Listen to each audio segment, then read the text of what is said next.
This is from today. Watch this. If a mother is in labor, I can tell you exactly what would happen. The infant would be delivered. The infant would be kept comfortable. The infant would be resuscitated if that's what the mother and the family desired. And then a discussion would ensue between the physicians and the mothers. A discussion about killing the infant? The infant. He's direct enough to call the infant what the infant is. But again, the infant would be delivered and resuscitated if that's what the mother desires. Quote, in other words, the governor of Virginia has just told us in public on camera that it's okay to kill a child after the child has been born.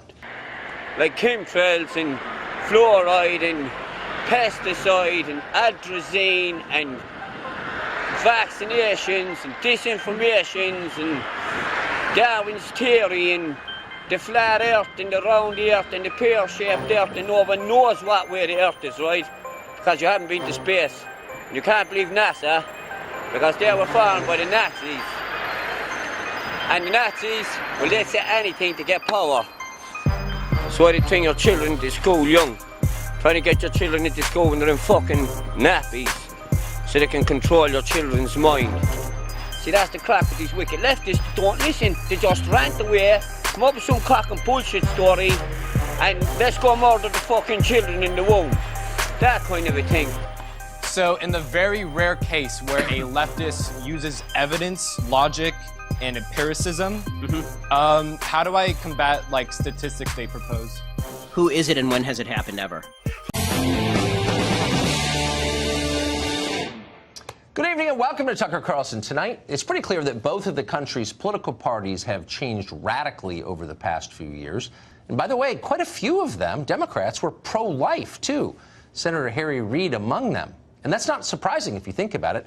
Democrats said they cared most about the vulnerable in our society. Try that in today's Democratic Party. Lots of luck. Modern Democratic activists celebrate abortion as a positive good. Shout your abortion, they proclaim. They put it on T-shirts. Abortion isn't bad. We need more of it.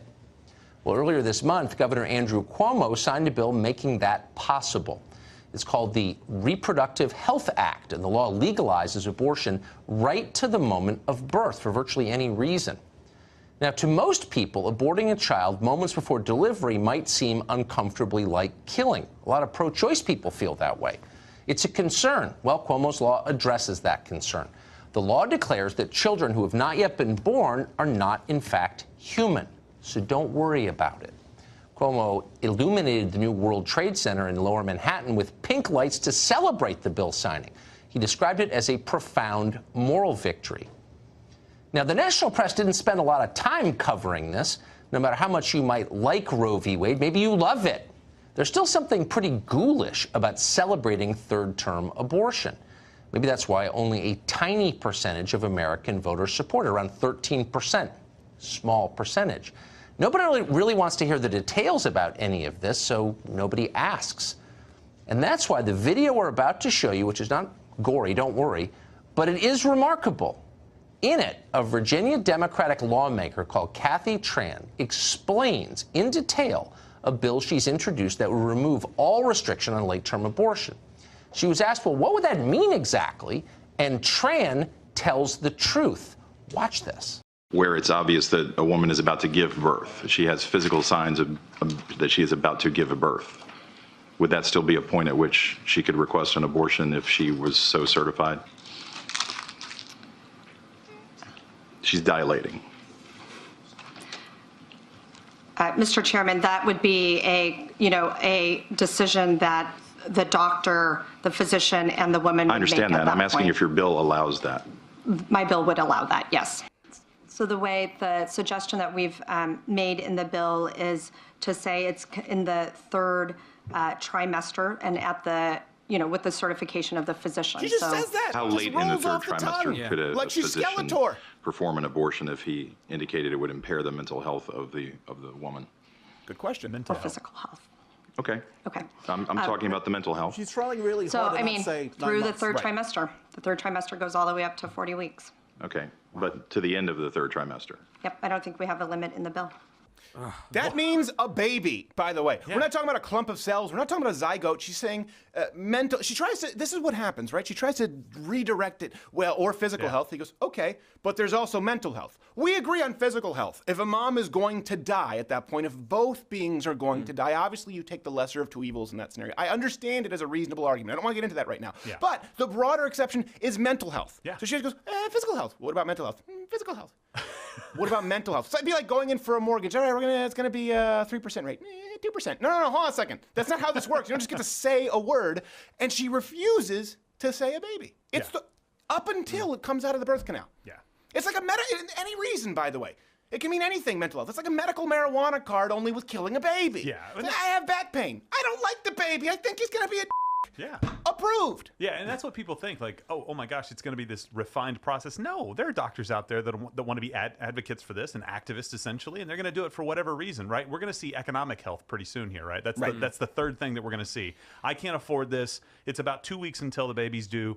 Can you please help me? Right. Really? People say, do you really think it's going to get that extreme? Well, okay, we'll move on to the next point. But considering that smiling is now seen as the sign of white supremacy. I was like, well, hold on a second, not supporting the welfare state, that's white supremacy. People go, I don't really think so, but okay, you want to use some demographics and say that it's discriminatory toward minorities? All right, voting for Donald Trump is racist. I don't really think that's the case. Smiling is like the KKK. How quickly do you think it will devolve here on the left when it comes to abortion? And by the way, I don't know how much further they can devolve. Here, this brings us to our next point. Democrats, by the way, are pushing for abortion even after birth. That's murder. You're just the afterbirth. Kamala Harris that slithered out. That's you didn't watch There Will Be Blood. Is no one here awake? I did watch that. Good Lord. Good Lord. Here's Virginia Governor Ralph. Is it pronounced Northam? Northam? No, it's not still not Northam. Anyways, basically endorsing infanticide. Thank God we videotape radio interviews now. Let's play this. When we talk about third trimester abortions, these are done with the consent of obviously the mother, with the consent of the physicians, more than one physician, by the way. And it's done in cases where there may be severe deformities, there may be a fetus that's non-viable. I've never so wanted in to this throw a shoe particular at a example, telephone. He if a contradicts mother himself is right in here. labor, Watch. I can tell you exactly what would happen. The infant would be delivered. The infant would be kept comfortable. The infant would be resuscitated if that's what the mother and the family desired. And then a discussion would ensue between the physicians and the mother. So I think this was really blown out of proportion. It was. Hold on a second. Wow. What happened to non-viable? He literally says non-viable in the first half and says, by the way, then we might resuscitate the baby, feed it, give it a feeding, make sure that it's alive, and then leave it to die as we have a discussion. What kind of a discussion?